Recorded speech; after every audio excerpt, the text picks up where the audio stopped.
കുഴി അവൻ ഇപ്പോ പറഞ്ഞത് കേട്ട് വീടിന്റെ അപ്പുറത്ത് ആൾക്കാർ എഴുന്നേറ്റ് നിന്ന് ചിരിച്ച്. അടുത്തത്.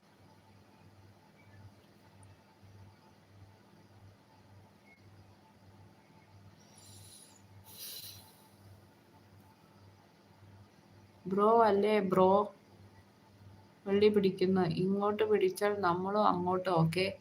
ആദർശ് തമിഴ്നാട്ടിൽ വരെ ചിരി പടർന്നു. സോറീന്ന് പറഞ്ഞിട്ടുണ്ട്.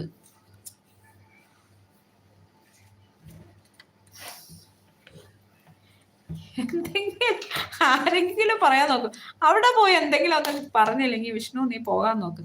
എടാ വിഷ്ണു അവിടെ കുറെ നേരമായി ഇവിടെ വന്നിട്ട്. അവൻ അവിടെ നിക്കട്ടെ. നിനക്ക് എന്താണ്? മിക്കു ഒന്ന് ശാന്തനാവും നീ. ഇങ്ങനെ ദേഷ്യപ്പെടിക്കല്ലേ. പെട്ടെന്ന് തെറിക്കണ സ്വഭാവം നിന്റെ മാറ്റാൻ ഞാൻ ആദ്യമേ പറഞ്ഞു.